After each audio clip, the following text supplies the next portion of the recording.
किसान भाइयों राम राम। खरीफ का जो मौसम है इसकी बुआई हो चुकी है इसमें, और सभी किसान भाइयों ने अपनी सोयाबीन की जो फसल है उसकी बुआई पूरी कंप्लीट कर ली और फसल लगभग 15 से 20 दिन की स्टेज पर पहुंच चुकी है।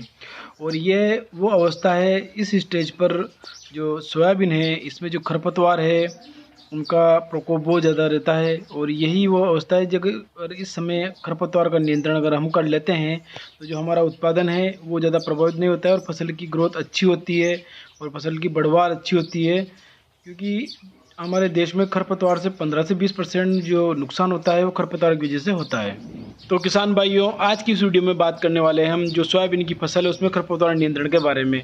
हमें कौन सी स्टेज पर खरपतवार का नियंत्रण करना है और कौन कौन सी एक्टिविटीज़ करनी है ताकि हमारा जो खरपतवार है उसका नियंत्रण अच्छे से हो सके। तो किसान भाइयों, सबसे पहले तो आपको ये ध्यान रखना है कि जब भी खरपतवार आप नियंत्रण करें तो फसल की जो अवस्था है वो 15 से 20 दिन की होना ज़रूरी है।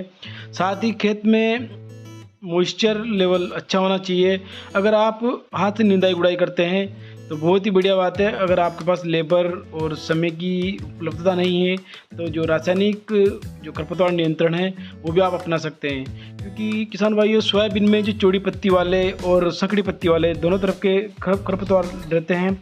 जैसे ये मकड़ा घास खरपतवार होती है जो, या फिर जो मंडला घास होती है, या फिर जो कनकुआ होता है जिसे गांव में बोकनी या बोकना भी बोलते हैं, जो मोथा होता है या धूप घास होती है, और भी जो खरपतवार रहते हैं, इन सब के नियंत्रण के लिए किसान भाइयों अगर आप रासायनिक नियंत्रण करना चाहते हैं तो रासायनिक विधि से खरपतवार नियंत्रण के लिए किसान भाइयों सबसे पहले जो खरपतवार नाशी है जिसमें कॉम्बिनेशन फॉर्म में आता है जो सोडियम एसिफ्लोरोफेन 16.5% प्लस क्लोडिनाफॉप प्रोपार्जिल 8% इसी का जो एक ये मिक्सचर डोज आती है, इसकी अपन को 40 ml प्रति 16 लीटर की टंकी के हिसाब से इसको काम में लेना है।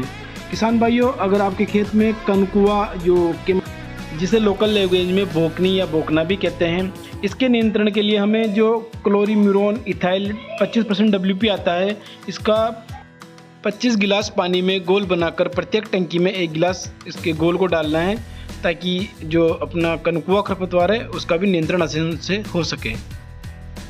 इसी तरह हम जो इमेज थापर है उसका भी उपयोग कर सकते हैं। इमेज थापर के साथ में आप क्विजुलाफॉप इथाइल या और भी जो कॉम्बिनेशन में जो चौड़ी या संकड़ी पत्ती खरपतवार नियंत्रण के लिए आते हैं उन सभी खरपतवार नाशी का अपन इसमें काम में। किसान भाइयों, खरपतवार नाशी का स्प्रे करते समय मौसम साफ़ सुथरा हो, खेत में नमी की मात्रा अच्छी हो ताकि हमारा जो दवाई है उसका स्प्रे ढंग से हो और उसका असर प्रॉपर तरीके से हो ताकि जो खरपतवार नियंत्रण है वो आसानी से हो सके। साथियों, हमारी जानकारी अगर अच्छी लगी हो तो कृपया वीडियो को लाइक करें, शेयर करें और सब्सक्राइब करना जरूर ना भूलें। और किसान भाइयों, इस वीडियो को अपने किसान साथियों को जरूर शेयर करें ताकि वो अच्छी जानकारी का लाभ उठा सकें।